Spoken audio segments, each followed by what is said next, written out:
ani si waliin hiriyaa qofa ta'uu hin barbaadu.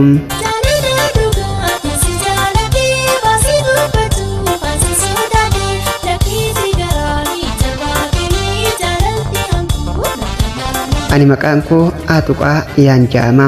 Xalayaa kana kan barreessuuf hiriyaa kiyyaa yookiin jaalallee kiyyaa Saatuqaa baadhaafi. Ergaa kana siif barreessuuf yeroo dheeraaf yaadee garuu yeroo hundaa'u dubbii onnee kiyya keessa jirtu akkamitti akka ibsuu danda'u hin beeku.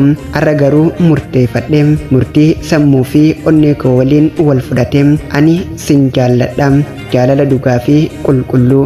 Si waliin yeroo jalqabaa wal bare irraa kaasee waan na keessatti na hawwatu hedduu na gammachiisu argaa ture.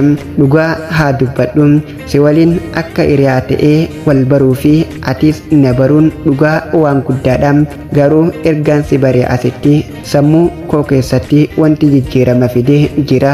Innis jaalalaatu natti dhufe. Ani siif hiriyaa qofa ta'uu hin barbaadu. Onneen koo si caalaa si barbaaddi. Si waliin gammachuu har'aa fi boruu qooddachuu fedhii qaba. Garuu sitti himuun sodaadhe, callisuufis sin dhaban sodaadhe. Kanaaf dafee sitti hin himne. Har'a garuu dhoksuu dadhabe. Jaalalli koo dhugaa fi haqaadha.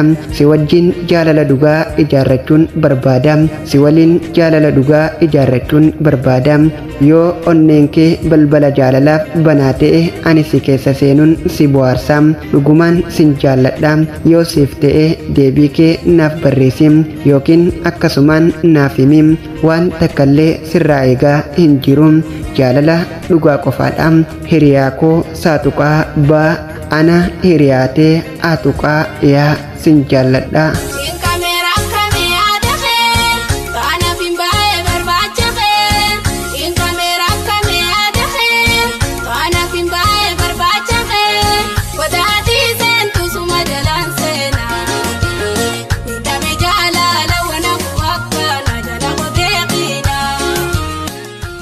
Warri xalayaa jaalalaa walaloo jaalalaa asoosama seenaa jireenyaan qabaa karaa kamiiniin si argachuu danda'a jettan hundaaf karaan ittiin argachuu dandeessan karaa yuutuuba chaanalaa Burqaa Shinjiisuuf dhufuudhaan sabiskiraayib kisa isin gootan lakkoomsi waasaappii liinkiin waasaappii ol siniifaati achiin karaa wasaappiitiin na argachuu dandeessuun isiniin ja'a. Galatoomaa hojiin keenya yoo isinitti tole sheer laayik gootanii waliif qooduu hin dagatinaa. Jaalala yaa jaalala yaa rokkeetti onnee seentuu halaala.